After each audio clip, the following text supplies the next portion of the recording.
Hi, welcome everybody. We're ready to go. Welcome to Mitchell Giddings Fine Arts. I'm Petria Mitchell, co-founder of the gallery, and we have a really special evening tonight with Jim Giddings and Josh Bernbaum, very diverse artists, exquisite in their particular medium. And I wanted to thank Andy Reichsman for doing the videography tonight and the editing. We're very blessed by that. And also Dan. We have Dan for our facilitator tonight, really good friend. Farmer, oh my gosh, guitar builder, post and beam builder, and just really good friends. So thank you so much and enjoy the evening.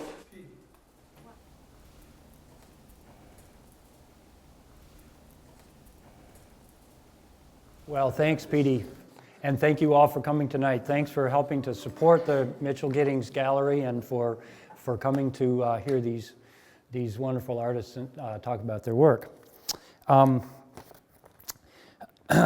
I'm pleased to be making these introductions, not because I know anything about art whatsoever, but because I've gotten to know these two guys fairly well. I've known Jim for many, many years. We've worked together and collaborated on a number of projects. It's always been fun and gratifying. I've gotten to know Josh over the last couple of years. Same thing, just good folks, and really glad to see their work presented as it should be for the public to take a look at. But before we start talking about the art, I just want to say something from my own personal perspective about these two guys. They're both kind and generous people. I think they both teach me every day that humility is not a dying trait, which is always appreciated. Thank you for that. They're engaged in their artwork and in the local community and in the world, the larger world as well. Jim, as we know, is not only a fine artist in his own right, but he's now co-owner of a gallery whose mission is to get local work presentable to the purchasing public, ideally from a larger area than Brattleboro. So that's a way to say he believes in what he's doing. And Josh, if any of you have ever been up to his studio, you know that his house and his studio are sort of inextricably entwined, and he can always be found at one or the other. That's kind of, he lives what he works, which is a great thing. I don't get out much, in other words. But he's here tonight, which we really appreciate. So in a way, I'm really honored to be asked to be the referee tonight. I'm not actually sitting between them, because so far they haven't displayed any tendencies toward aggression, but if they do, I'll jump right into the middle there. I'm going to begin the discussion by asking a few questions, and we thought what we'd do is kind of formulate the questions looking at art from a broad perspective and then narrowing it down to the nitty-gritty. The idea behind these preliminary questions is that exposes or brings up a wide range of issues that you can approach art from, the whole global perspective, or what kind of paintbrush do you use, all the way in, and everything in between there. So, and then after that, after the predestined questions, then we'll open it up to the floor for further questions. You'll get a chance, I promise that.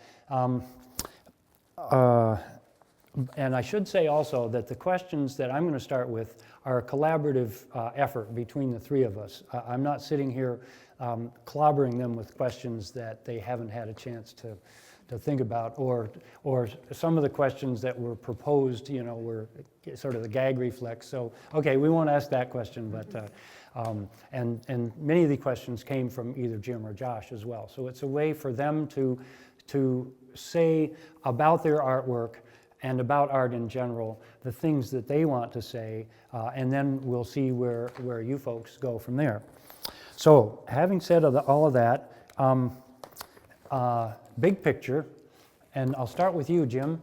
What in your experience, what is the relevance of art and fine craft in today's world? Well, I've thought about it after you mentioned that as a question, and it's really difficult to present artwork, my own work or Josh presenting his work, when things are mass-produced and a lot less expensive. And the relevance to me is a connection with handmade, a connection with history, with tradition, and there are a lot of people who are dedicated to their art to the point where they give up perhaps a more lucrative or an easier life so that they can pursue some kind of a vision or some kind of a need to work with their hands or with their ideas, whether it's, you know, presenting their ideas and offering it. If we buy something that's mass-produced or plastic that can be thrown away, it costs a lot less than a handmade bowl, or a factory-produced painting, which has no real human touch, except that it went from one person to another, to another, to another. It goes out the door, it sells for $10. And I think we feel that when we look at an original work as opposed to something that is mass-produced or conveyor belt supplied. So it's a way of connecting on the most elemental level, and I'll leave it there. I'm sure we'll touch it again, but that's what it means to me.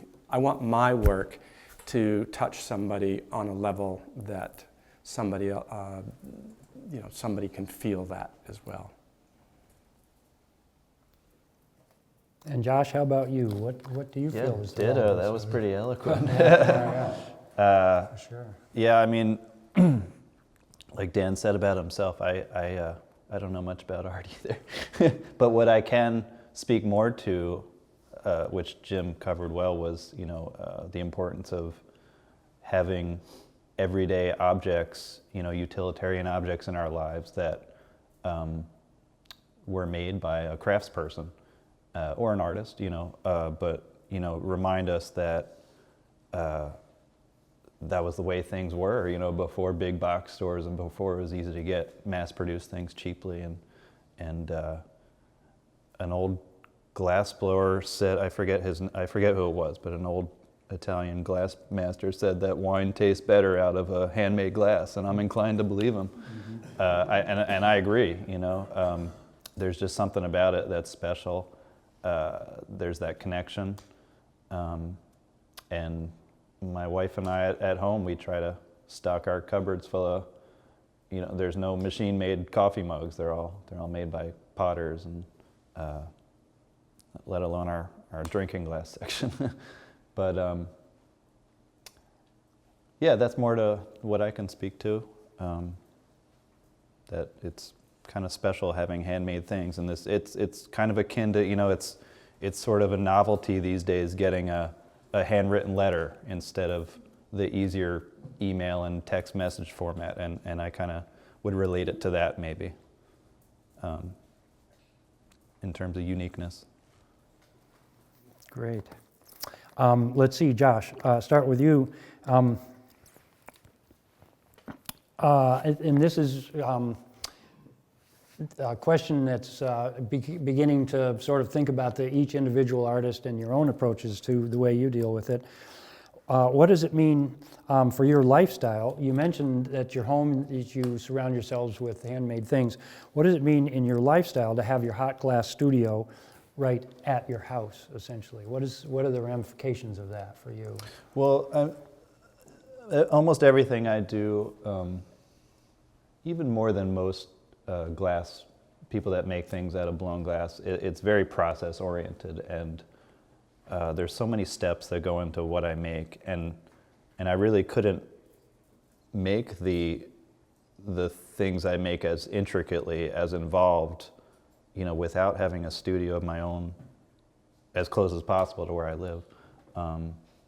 And I mean, my wife can attest to it. I'm usually over there at night preparing for the next day's work, and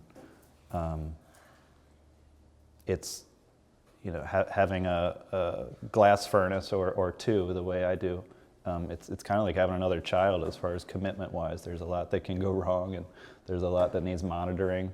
So, I mean, from the outset, my goal was to have a studio on my property where I live. And, you know, it's not a necessity. You know, a lot of people that do similar work to me travel to their studios, but it's much more difficult when you have a furnace on the whole time, and you know you're constantly monitoring things. So you know there's pros and cons, but for the most part, it's good having that next door. A con would be that you know I'm there all the time because it's right next door, and it's maybe a little harder to separate the two.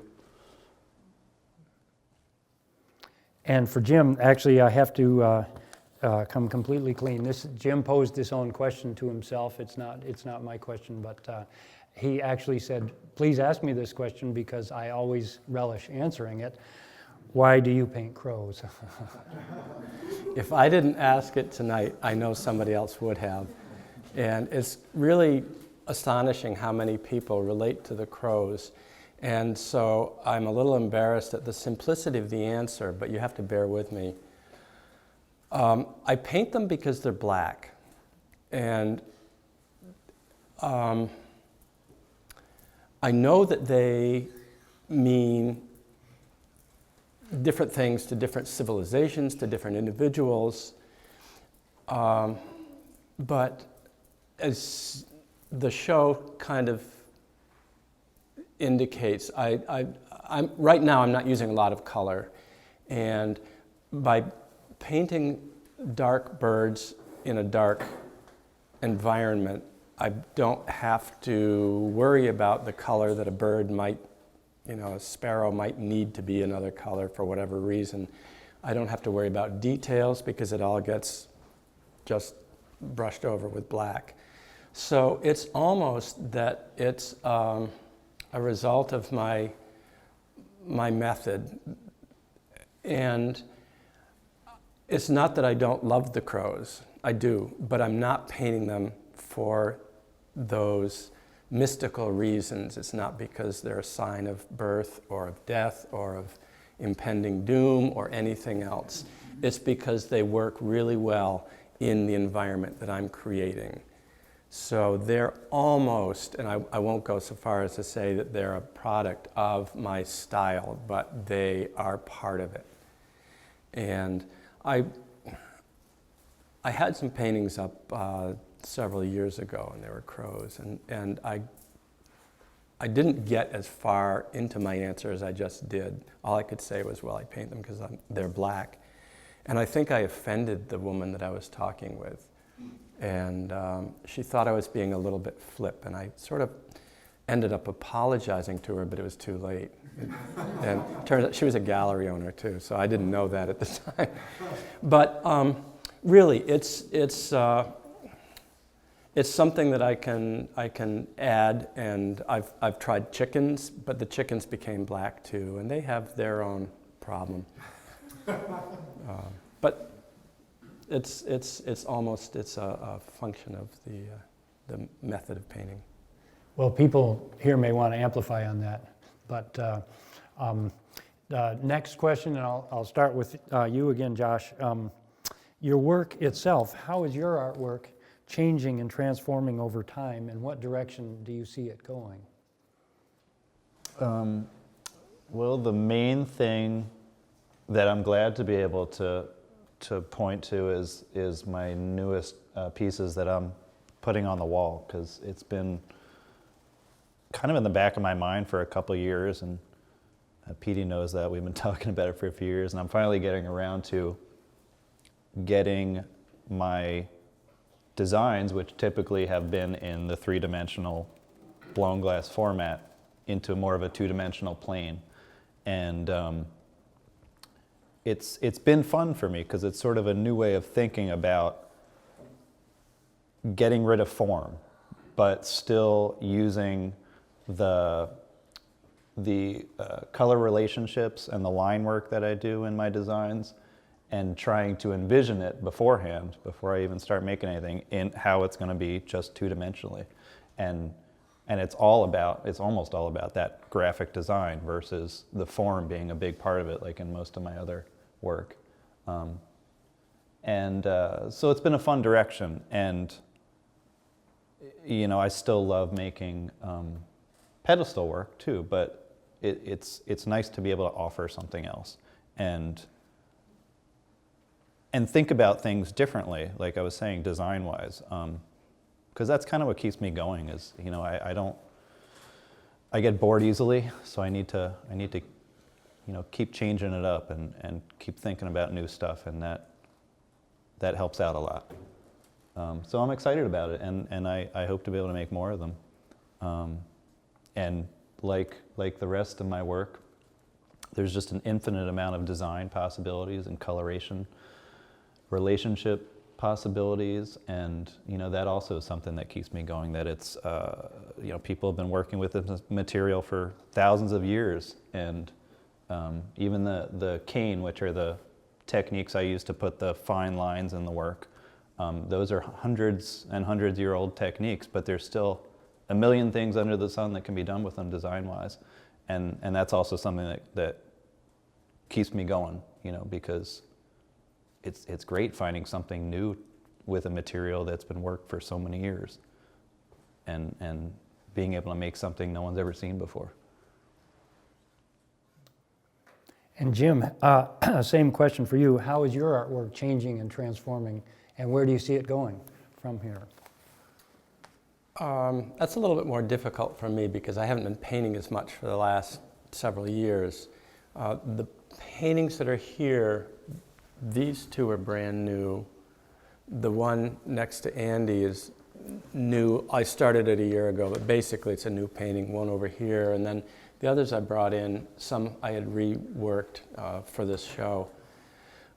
So it's not progressing as on a, I'd like to be painting more, because I've always thought that rather than following an idea, I follow the paintbrush, and that means that I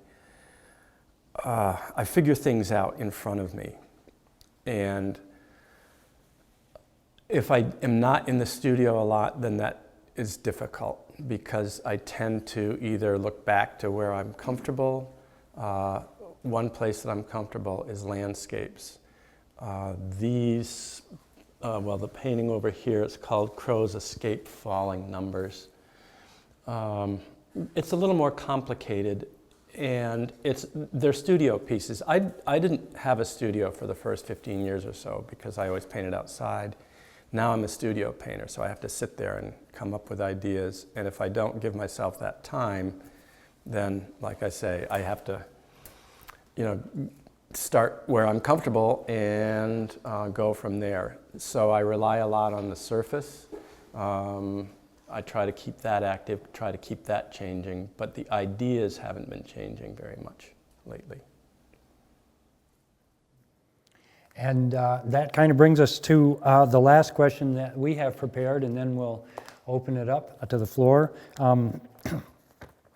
Josh, you named this show that you have on here is named The Vitreous Condition.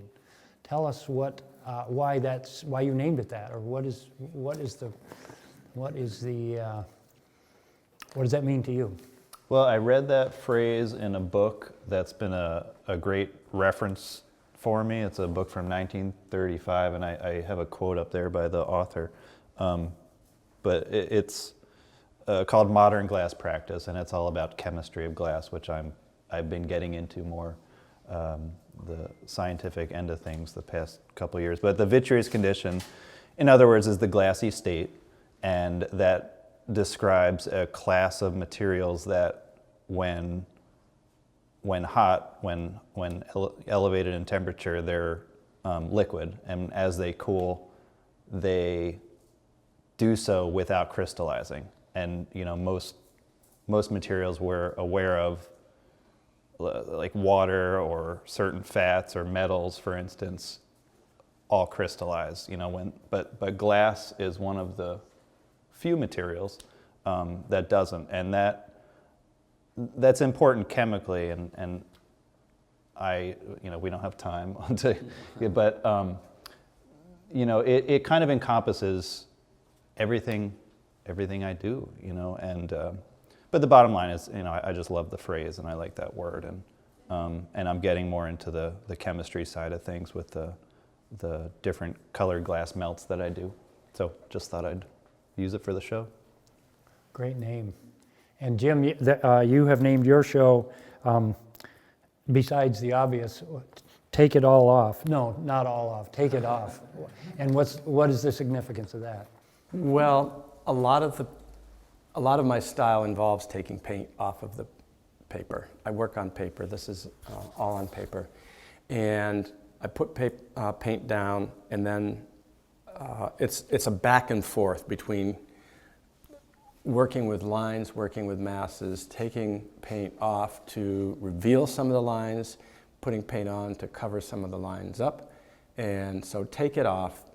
I tried to say in my artist statement that I take more paint off than I put on, and then I realized I couldn't say that. But it's pretty close sometimes. The painting, again, behind Andy, I started that a year ago, and I didn't come close to finishing it, but I kept putting a gold paint on it, thinking that's what it needed, and I kept taking the gold off. I went through 2 tubes of paint. I usually work with paint sticks. I was using gold from a tube in that one. And that's pretty expensive, but it's also really frustrating. And probably the best thing that happened with that painting is I gave myself a year before I came back to it. So there's a lot of painting left. I was able to finish it up for this show. But Take It Off just means scrape it off. I use a razor blade or paper towel. It's usually a razor blade, and scrape it off before it's completely dry. And I thought it was a clever little title.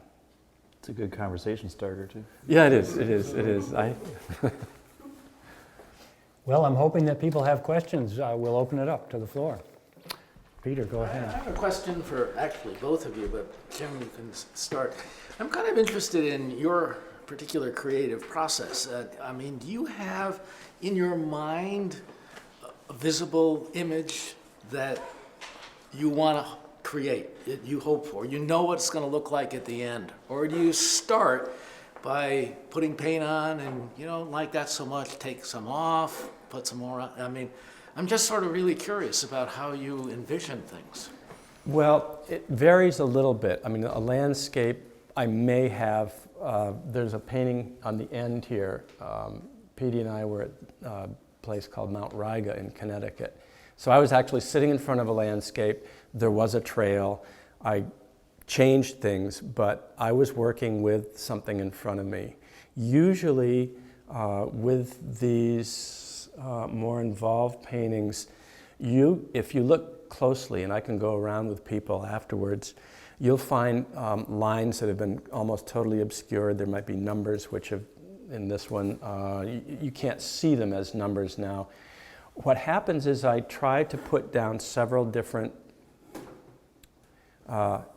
items. Might be numbers and crows, maybe people. I have a huge supply of people paintings somewhere, and I'll get those into the gallery sometime. And then I begin to paint them and try to create some sort of relationship that's not working. So I'll paint some, get rid of them by either removing the paint or painting over them. And I'll go back and forth and try to get some kind of a balance. So again, a lot of removing of paint, a lot of removing of some of those images. This painting behind us, there are 4 crows in it. I'd have to point them out, but there were other crows in it. The numbers were added later. So no, I don't necessarily have a very good idea of what it's going to look like. And that comes later as I begin to get some sense of a balance. And then I work towards working that relationship into something that's pleasing. So you start without a finished product in mind, is Yep. what you're saying. Yep. With occasional exceptions to that, like the landscapes. I'm going to take my prerogative here and ask the same question of Josh. If you weren't going to what extent does your work mirror what you thought it was going to look like? Well, part of the magic for me with blown glass is that since we need to do the coloration or the pattern work that I do a lot of when the piece, the mass is smaller, and then to make a bigger object, that mass, that smaller mass that has the pattern or whatever color, gets more glass gathered over it, and it gets inflated. And as it gets inflated, everything stretches. And it's some of it is predicting that I can do, but invariably there is something I had no idea that would happen, for better or worse. And it's like Christmas morning when I open the oven the next day, because we can't handle them until they're cooled, because that's another thing that keeps me from being bored is I really don't know what to expect. With experience, I get a better sense of what the final outcome will be, but there's still that magic that's there that I really enjoy. Other questions? Lisa, go ahead. I think you said it was 15 years ago you stopped painting outside landscapes. You moved. No, it was longer ago than Longer that. ago. I painted outside for 15 years. That Okay. was 40 years ago. 45 So years ago. what made the shift? Why? Living situation, and I was always happy to be outside and painting. I mean, I still like that, but I don't do it much. And I also changed media, and I was working with watercolors, and then I sort of morphed into pastel, which I worked for several years, and then the oil paint sticks, I think. I started in, I don't even remember, maybe 90 or 91, something like that. So I've been working with those for 20 or 25 years or so. And yeah, it was more living situation than anything else. I'm sort of settled and have a studio, and that's nice. So do you start work outside and bring it in to finish it ever? Or you I do that. That's how this one was started, with a bunch of drawings, and it changed, but all the painting was done in my studio. And I wish I had been painting when I was up. This was in Canada. I wish I had been painting then, but I was just happy to be there and be outside drawing. And then as soon as I got there and didn't have my paints, I thought, oh, geez, I wish I had done it differently. When you were talking about that one right there behind Dan, you said, I think you maybe did that in the studio. You said something That's about a studio painting. Yeah, you said you have to it's more of a cerebral process, Mm-hmm. it sounds like, when you're in the studio, that is it harder? Yeah, it is. It's a lot harder. It's always been easy for me to sit down in front of something and create a painting from it. I'm not saying good or bad, but I'm just saying I have no trouble doing that. I can sit for days and just be bothered because I don't know whether I want to make little squares or not. Stupid, but Was there a question over here? Was it, yeah, Steve?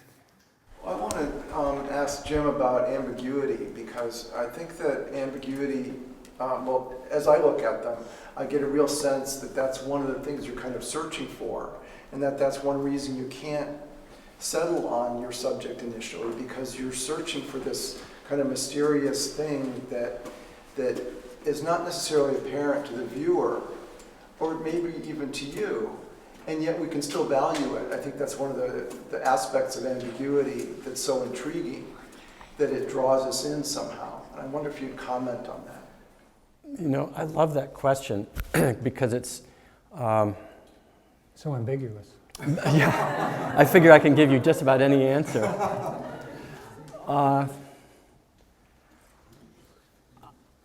I think of these as narrative, but I don't know what the narrative is.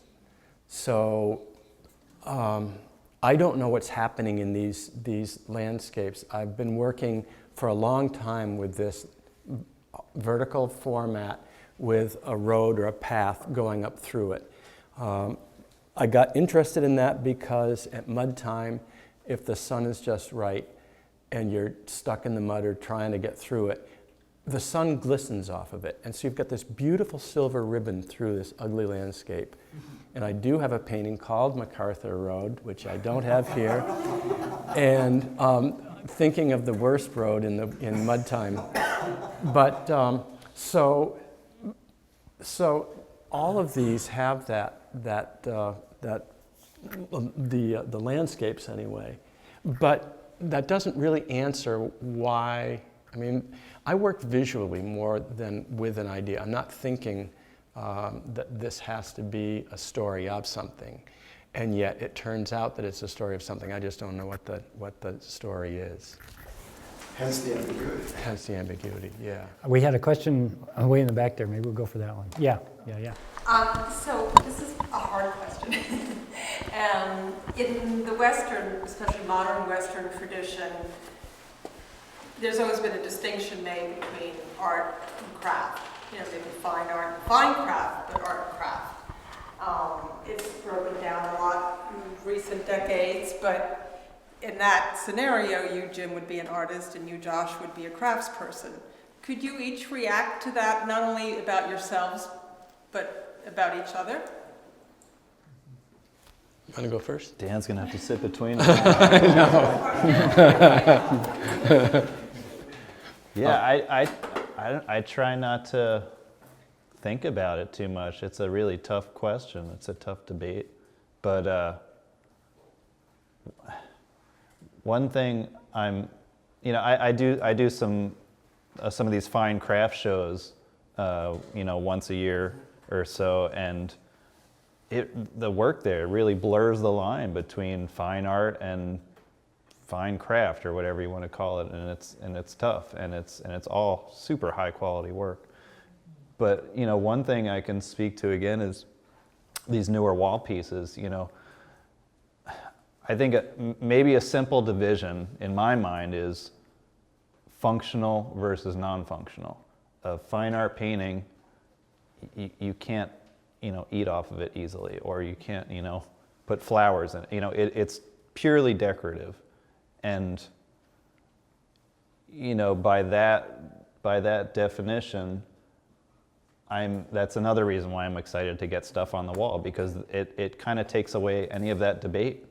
And I'm the last person to call myself an artist, but I do call myself a maker and a glassblower, and whatever it is I'm making. But I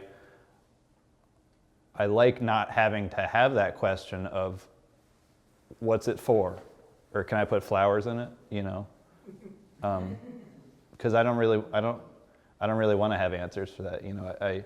I tend not to make, with some exceptions like goblets and so forth, I tend not to make utilitarian everyday objects. They're more one-of-a-kind decorative pieces that might reference a traditional vase or something that's traditionally craft form.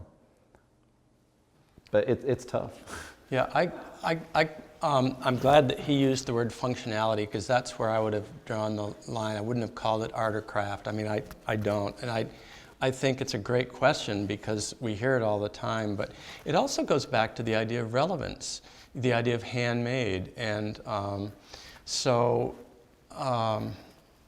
my paintings aren't functional. Josh said it again. I should just say ditto and shut up. But they serve no real function, except people can take them and think about them and try to find some different space, but all they do is take up place on the wall. And so, yeah, it's more, I would be the first to call Josh an artist. And so we can go round and round, but I think that the distinctions have really blurred, certainly in our world. They don't mean anything. Functionality is what I would say is functional or non-functional art. I'm going to call on Petey because she's the co-owner of the gallery here. And I'll get in trouble if I don't. I wanted to bring something over. Oh, excellent. I'm going to take it off. Oh, good. And this is a piece that I absolutely adore. It's an interview, and I would love for you to, it was referring to, actually I love having it up here, because I love touching it. Yeah. I saw Josh make this from beginning to end, except for where he was carving the orange off of this area. Can you talk a little bit about this piece, and what category, if there's a category, I guess I think of this as being functional and non-functional. There's a lot of different ways to be able to, you know, I'm really inspired by this piece. Maybe I did and show the inside too. I'm sorry? Show the inside too. Which way? The inside. Is like that better? Inside? Tip it up so people can see the Okay. inside of it. Inside? Yeah, this series of work, you know, kind of is all about what's happening on the inside. And, you know, there's metaphors that one could invoke for that and so forth. But, you know, traditionally, any line or pattern decoration in blown glass is on the outside, kind of right in your face. But what I wanted to do was hide that a little bit, but also the carving work I'm doing helps reveal it. You know, it's still in there, but it kind of hopefully forces you to, you know, want to approach it and investigate further. And one thing that's interesting, I think, that I didn't think about till tonight is that, you know, I'm taking it off too, because that orange opaque glass layer was all the way up to the lip, the top of the vessel when it was done being made at the furnace. And really most of the time, most of the work that went into this was actually carving away that glass with a diamond tool on a motorized arbor that I use, that I stand in front of for many hours. On the end. Yeah, it was done in the same way. Yeah, We were- yes, That was yep. all orange when I saw it. so. Yep. Yeah, so that, I mean, it's very much a reductive process, and there's no going back, like carving stone or wood. I can put paint back on mine now. Yeah, that's true. Andy, I think you had your hand up earlier on. Do you want to? Jim, what's with the numbers? I have no answer. I work with stencils. The drawings are drawings that I've made and cut out, and I used to take them down to bakers and Xerox them to bigger or smaller to fit the size of the drawing or the painting that I was going to make. And in making stencils for myself, I just got, you know, standard letters and numbers, and I liked using them because they mean nothing, and I also liked it because it allowed me to leave a line that showed. And once again, the lines are pretty important in most of these. And so you'll notice that most of the numbers and most of the letters do maintain that edge, the drawn line. The lines in these paintings are pencil lines that were filled with paint. It's just enough of a dent in the paper, so when I scrape across it with a razor blade, the paint stays. And it's a feature, again, just purely visual. It's a feature that I like. But the numbers don't mean anything. One thing I'll add, I'm sorry to take so much time, that when I use the numbers and the letters, I try to avoid making words or associations. In other words, you can put certain letters together. It doesn't spell anything, but it suggests a word. So I try to stay away from that. For the most part, I try to stay away from words. So let's go to Marta and then over here. Marta, go ahead. Back to the art versus craft. I mean, if we took all these paintings off this wall, the wall would be naked and there would be no emotional charge. And same with your home, when you surround yourself with paintings on the walls, the function is an emotional charge within your life space. And you get that charge when you use a handmade object. So either way, they emotionally charge us and make our life richer for being surrounded by them.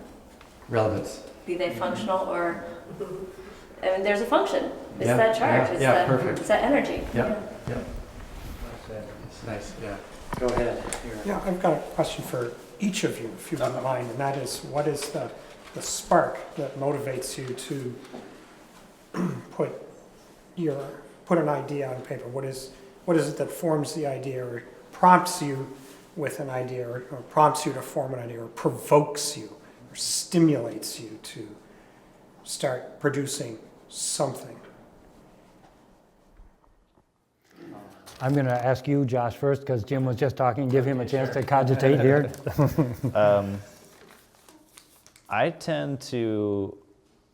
My work tends to evolve, I should say, by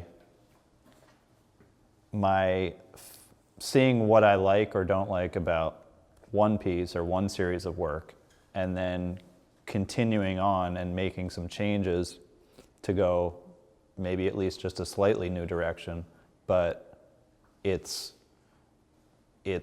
that precedent was important for me to be able to make certain changes, or like this piece was from a series I call Introvert, but the wall pieces are called Extrovert because it's this continuation and a different way of looking at things, where instead of the interior being a little hidden, it's out there. It's it's on the wall. It's all the wall pieces were made with the blown glass processes. They were bubbles like this, we call them, that were at the very end, the last few heats, they're spun out with centrifugal force, and it's that interior, which is hidden if the piece is kept in 3 dimension, is then kind of splayed out at you. So it's that progression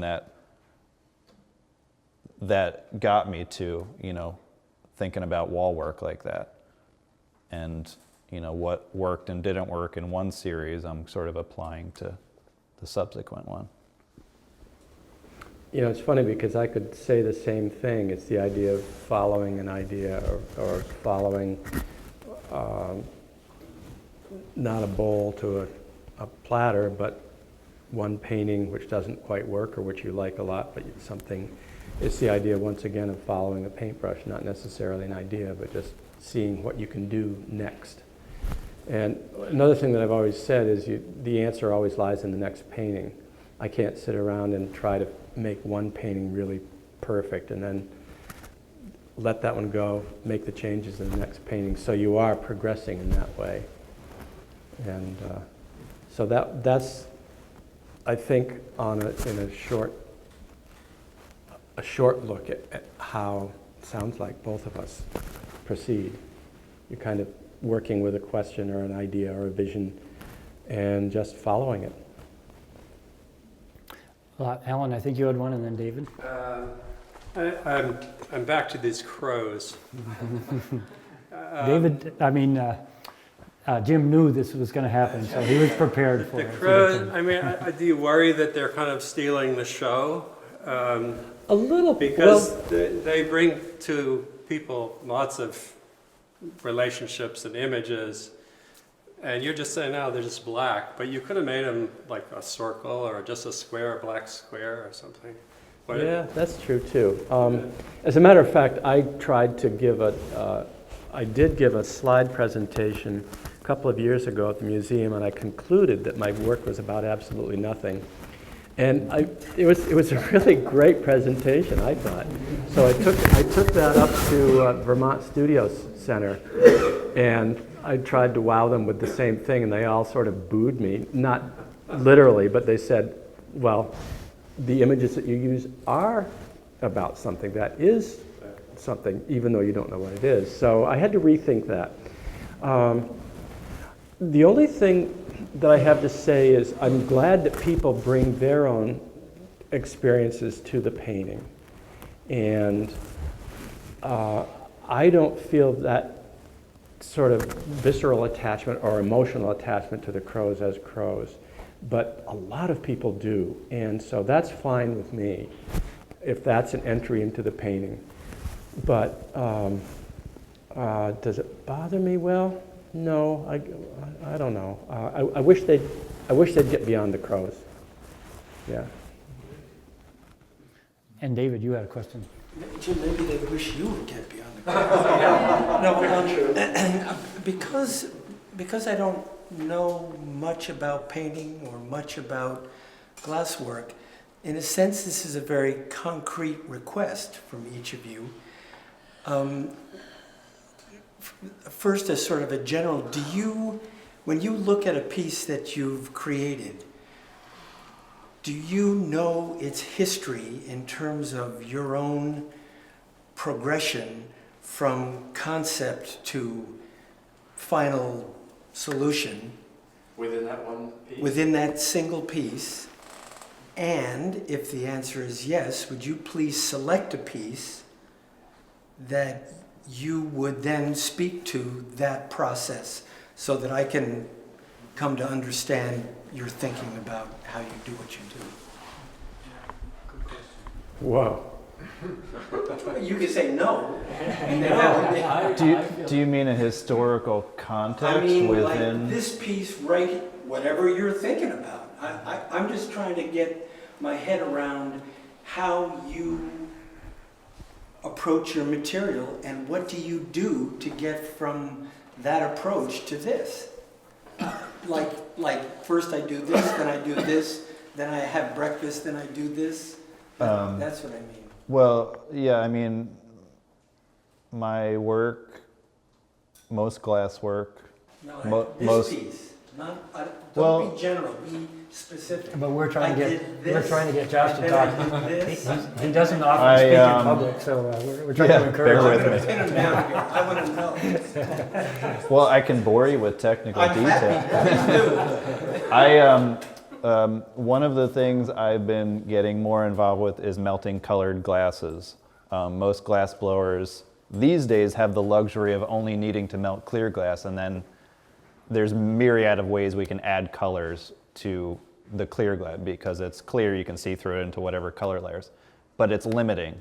And so what I've been getting into lately is melting my own colored glasses, because when the glass is colored and in the molten state, it's in the furnace, we gather it out. It's green glass on the interior that I gathered out. Excuse me, so that's what you begin with.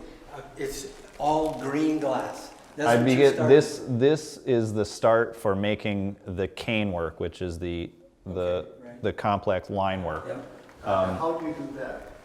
Morris with There is a film over here, a loop film, which shows him creating canes. I'll just add that because it's worth everybody. Cane's the term for any stretched out length of glass, and it usually will involve at least one color. And historically, that's the way that we will get lines or stripes or patterns in a glass object, mainly blown glass, but other glassworking techniques as well.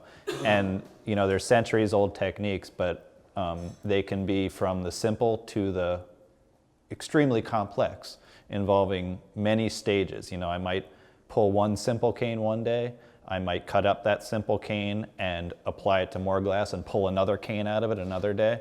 And what you see here is actually a couple layers of the more complex canes, which I'm using those processes to get sort of this woven look that I'm after. That again is something I really can't predict until the piece is done being made at the furnace. I can see this blob of green glass you've got. It's hot, it's melting, and you're putting these canes on, and then a couple days later you go back to this again? How do you? Yeah, it's many stages, yeah. He can't divulge all the secrets because you'll obviously just start up a business and manufacture the same kind of thing here. So, yeah, he has to keep a So, track. there's like 45 pieces of this and that piece. Something similar. And you made those, what it starts with. So the caning is already in those, is that correct? All the cane I make is all custom made by me. There's the One of the few things I'll buy is this densely colored opaque glass, which make up the blue lines or these yellow lines, which you can see if you come up close later. But I'm surrounding this with the glasses that I melt, either clear or this green colored glass, and I'm making these canes. And it's a multi-step process where the first step, you can see this about 1 inch diameter of this densely colored green glass gets drawn down, and it's hard to see from there, but it's about 1/8 of an inch at this point because two of us stretch it out 20, 30 feet. When it cools, and I do this in subsequent days, successive days, I'll cut up a bunch of these pieces out of that long length and apply it to more either clear glass or colored glass, and we'll do it again. So this piece has like 35 of these lines in here, and we'll stretch it out again and we'll twist it usually the second time. And that's the processes I'm going through to get this kind of crazy entwined look here. So you're really working like a weaver who's spinning their own fiber and dyeing their own fiber and mixing Yep. them together. Yeah, I think there are a lot of similarities there where it's really the only way to get a unique look in this material, and lots of materials that we use that have been used for millennia, is to do something extraordinarily complicated, because a lot of glass makers these days that make more simple things, they can get knocked off by people in factories in China that can make it a lot cheaper, but good luck. They're not going to put the time. They're not going to waste their time on it. So it's just another way for me to get that unique look that I've never seen before, and that I hope others haven't seen before in this long history of working with this material. Okay, so that takes care of the green. Yeah. What about the rest of it? Well, what about the form? How do you arrive at the form?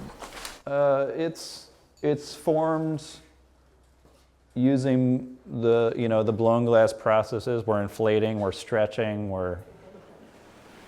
So as you're blowing this balloon of glass, or whatever, you decide, that's a good shape, I'll stop there. Yeah, You're pretty much. looking at it and you say, make it a little deeper, a little Exactly. fatter, or something that, Yeah. okay.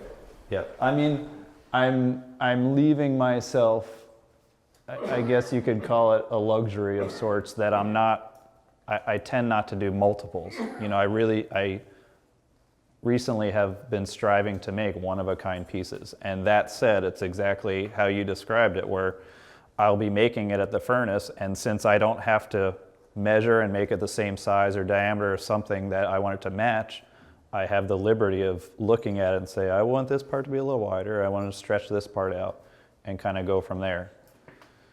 And usually I'm happy with the results. Sometimes I'm not, A lot of my stuff ends up on the cutting room floor. But Meaning you can throw it back in the furnace and... Well, one could, but usually it's, unfortunately, has to go to the landfill. Because when we can remelt glass that broke, or but once a lot of colors have been mixed in, it'll turn to mud when you put it, If it's one color only, yeah, it can be remelted, or if it's just clear, it can be remelted, and I do some of that. And the more times you work it, it starts to degrade the More brittle? fluxes in it. I see. Yeah, it'll lose some of its characteristics when it gets reworked and reworked and reworked. And I'm pushing the limits of a lot of this, because I am reworking it a lot, because all those processes I described are one more heating and cooling cycle that glass has to go through. And the more that happens, problems, develop. So sorry to keep coming, and Jim, I'm going to speak to you now. Okay, so we've got the green, and then the orange is something that you put around it, but then there's also clear at the bottom there. So I need to understand that. Well, I'm allowing you to see a little bit of that illusion that we use with the clear glass, what I mentioned briefly earlier, where this outer part of the piece is made out of a cup that I stuff with all this green cane, and that's how I get the layers in this and a lot of other stuff I do. And it's also, I want that layering because I want this orange glass to be towards the outside of the wall thickness, because I want to be able to carve through it without carving through the entire wall. And so you're seeing a little bit of the illusion of me utilizing the clear glass to give you the sense that that's all orange glass, when in reality, if you sliced a cross-section of that cup that I stuff, it'd be mostly clear glass with a little ring of this really densely opaque orange. But I like that little touch because I want you to... You fooled me. Yeah, but I want you to have at least a little bit of a sense that there's something familiar to all of us that oh, maybe it is glass, Because, a lot of my work, which I have to say I like about it, is that people often ask, what material is this? And I love that glass can take so many forms, so many looks, so many finish. It can mimic other materials or be its own unique thing with its unique properties. So David, I'm going to suggest that you leave Jim in the hot seat worrying about your question for him, see if there are other people who have questions, and then come back and hit him up. Are there other questions? Take a vote here? Yeah. Does anybody else have a question they want to ask? In which case we'll... Okay, you're on. Well, Or is it a different question? I'll refer to the painting back there. It's called the Gihon River Bridge No. 2. When we opened the gallery a year and a quarter ago, I had another painting of the same subject. I was looking, that was the scene out a window. So I was actually creating a painting of something I was looking at, which isn't the way I always paint, like I was trying to suggest. And I wanted it to be quite different from the other one that I had done. Different, so that one was brown, basically greenish brown. This is an indigo sort of color. And I kept trying to make it gold by painting it gold. I bought 3 tubes of gold paint. I went through 2 of them. And every time I put it on, I'd like it for about half a second, and then I'd scrape it off. And then I would put another layer of gold on and mix it with graphite and think that would work, and it didn't work. I would scrape it off. And that got pretty expensive, but worse, I wasn't getting any sort of satisfaction. I wasn't getting any sort of sense that it looked lousy. I couldn't make it work. That's 2 paintings, by the way. It's a diptych divided in the middle. The first one that I did that's not here was one painting. I didn't like it because it didn't do what I wanted, so instead of cutting it to make it more horizontal, I added another painting to it, and that made it horizontal. This one I knew from the beginning that it was going to be this. That's the biggest, that's the only way I could make it that big, was add one piece next to another. So from the beginning I had an idea of what I wanted to, but then the technique was, and it just wasn't working well at all for me. So, but I'm sorry to interrupt. So you've got this space that you're going to fill. What do? How do you delineate that space as you're proceeding? I drew it out very, in a very general way. I'd let the lines be just deep enough so that I knew that when I got paint in them, they would give me those nice little lines. The trees that grow up in front of that light space are both painted on, or they're just lines that were filled with paint. So there's a couple of ways of making lines. The foreground was what gave me a lot of difficulty. That's where I was trying to put either graphite or gold, or mixes of graphite and gold, or mixes of the indigo and graphite and gold, and nothing was working. So again, this was a lot of taking paint off, a lot of putting paint on, taking it off. The upper part I knew that I could finish by making it darker or lighter without changing the structure at all. When I brought it home, it was in 2 pieces. I hadn't put it together. I knew that it would work because I had set it up that way. And I had to work on a couple of other paintings before I got the courage to go back to this one.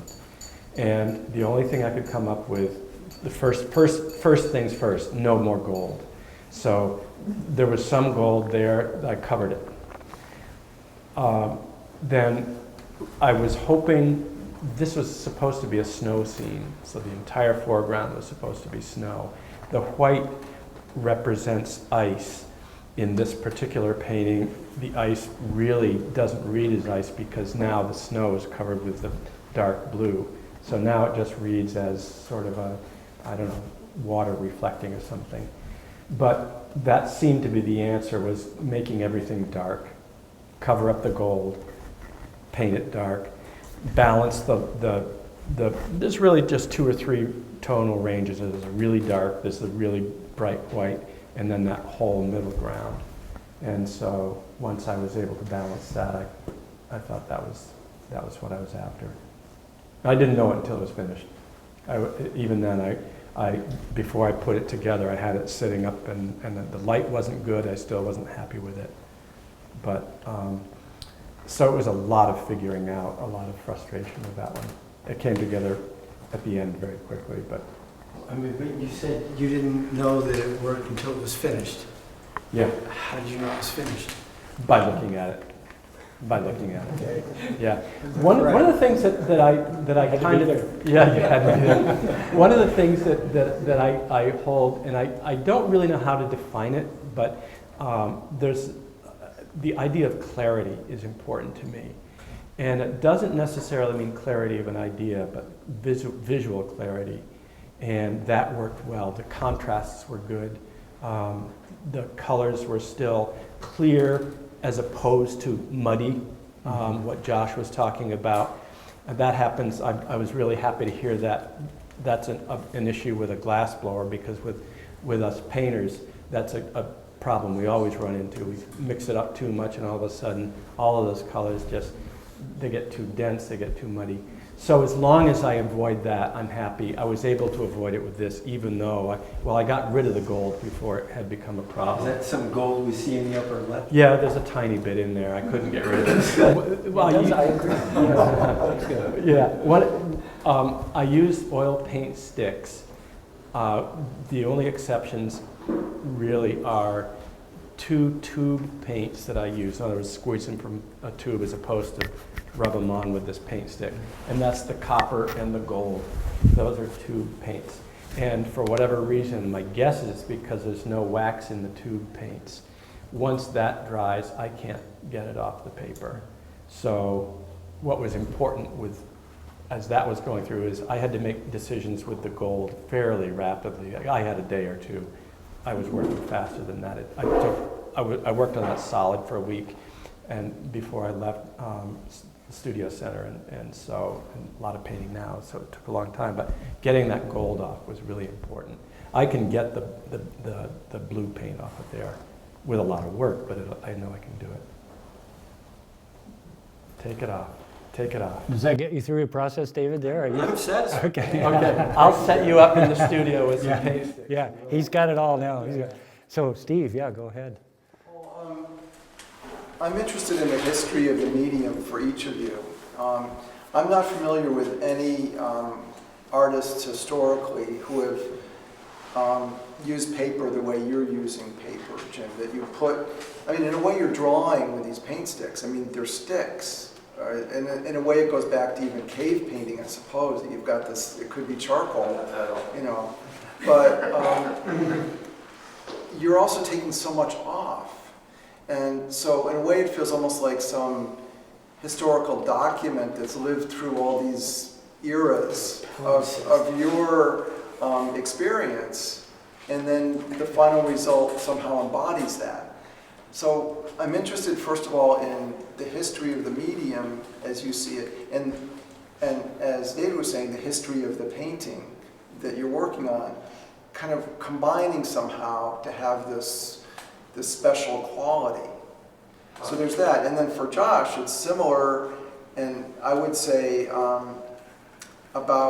we went to see the Scarpa show together, this wonderful glassmaker and architect, an Italian in the 30s and before, who just used these historical techniques in innovative ways.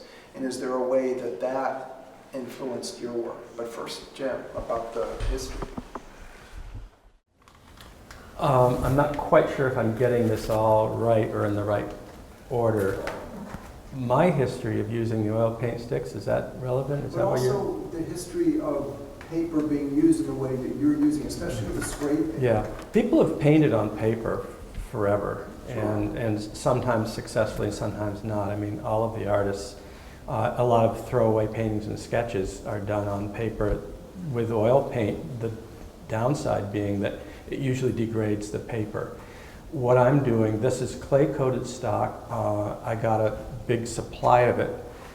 I don't know anything else about it except that it does two things as far as I can tell. It gives me a beautiful smooth surface, which is perfect for what I'm after. And by painting the entire surface at sort of a medium amount of paint. I don't use any medium in the sense that I don't use oil or turpentine or varnishes or anything. I take the paint stick, rub it on the paper, and then mush it around with a brush.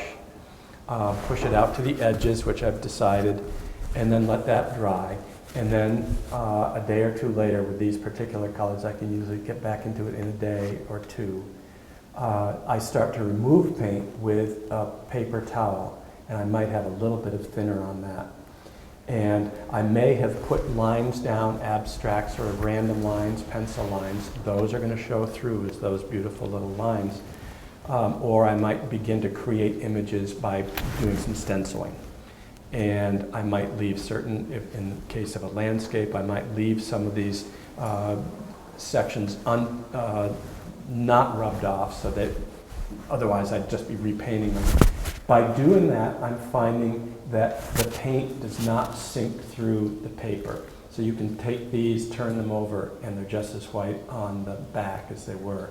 The oil isn't leaking through. And so that's kind of cool. So the paper is working for me that way. I like that, I call it a fast surface. I like a smooth surface. I don't use much paint unless I'm throwing it away, but as far as building up a paint, I don't do that very much. There's not a lot of that. What else am I missing here? The history of I started painting with oil paint sticks sort of as a reaction to the pastels, which was sort of a reaction to get from the watercolors to the pastels because I wanted to push it around. And I saw somebody's work that just blew me away. Jude Roberts Rondo was doing some paint sticks back in the late 80s and early 90s, and I just loved her work. And I said, I've got to do that. So that's what got me started. And I thought that would be a backdoor approach to me painting oils from tube paints. And I never got that far. I have no desire to do that. I think, David, and then Steve's question for Josh, let's go there next. Well, yeah, I mean, as far as glass blowing at the furnace is so technique driven. I mean, you know, all materials are, but especially glass. And there's a lot I shouldn't go into, but there's nothing new under the sun for the most part as far as technique. There's so many techniques have been explored over the centuries and millennia. But what can be done with those techniques there's still infinite amount of possibilities that I've, talked about a little bit previously. And I'm using these centuries-old techniques in my designs to, I'm adapting the centuries-old techniques in my designs to, hopefully create something new. And like you said about Carlos Scarpa, he was well known mostly as being an architect, but before that, he worked as a designer at the most famous glass house in Venice, in Murano, in the 1930s and 1940s as a glass. So he was a designer, whether he was doing architecture or glass. And he reinvigorated a lot of these historical techniques that hadn't been used in some case centuries and applied them to his own unique designs in really special ways. And that's been very influential to me and is a large part of what I try to do, is not necessarily creating a technical process that's new, but using these processes to create new and unusual designs with this material. I'm going to suggest that we take one more from David and then give people a chance to get up and move around or leave if you want to. And I'm sure now that they're rolling, you might have a hard time shutting them up after that. But so one more question, then we'll take a bit of a break. Ask Jim, what artists in history do you particularly resonate with? Are you influenced by? I would notice parenthetically that your paintings are full of feeling, but you love to talk about the technique. So tell me what That's all right. You may not talk about your own Thank feelings, goodness but it's the end. I don't have what to you get feel into about other people's, about like other work in history. Did everyone hear that question? I think it's a very interesting question. David poses the question, what other artists have influenced Jim? And he's talking a lot about technique, but the questioner points out that he feels like there's a lot of feeling, a lot of emotion in the painting. So why so much talk about the technique and why so little about, anyway, that's the question, just so you know. It's really funny because a lot of the artists that I love, I don't think of as, well, Rothko is always a favorite. And another I used to look at Andrew Wyeth. I loved his work, but I was intrigued by the background colors that he used. Like, it was quite abstract, and I was trying to figure out how he put the paint on the paper to make it look realistic until he got close, and it was just nothing but washes and splatters and stuff. I remember being influenced by Winslow Homer. I used to do a lot of watercolor, and I was trying to, I couldn't stand the idea of sitting there with a paintbrush and making little leaf marks. And I was looking at the Winslow Homer, and so I started splashing with watercolor. But I was looking at Winslow Homer a lot, his watercolors. But I love the gestural abstract expressionist painters in general. Franz Kline is a huge favorite. Again, Rothko. Who else? Wolf and Emily have a little Katja Kalvitz, if I pronounce it right, print. And speaking of emotional content, and it's a print. I love the prints. I don't print, but I try to get that as aesthetic. So those are some. I get turned on quickly by one or two little paintings or one painting by an artist. I used purple in this painting behind Josh because I saw an ad in an Art in America for an artist that I'd never heard of before, and maybe a quarter of the painting was this deep black shadow. It turns out it was a deep purple. Once again, I got it out into the light, and Petey saw it first. She said, "Look at that purple shadow," and I said, "That's a black shadow." So I put purple in there, and so I'm easy. But I do have favorites. Rothko right away, again, Franz Kline. Well, like I said, let's take a moment to stretch, and then I think, as long as they're willing, talk amongst yourselves. And I think you can ask them questions, but thanks for coming, and if anybody needs to leave, we can do that. Thank you, Dan. Yeah, thank you guys. You did really well. Spoke well.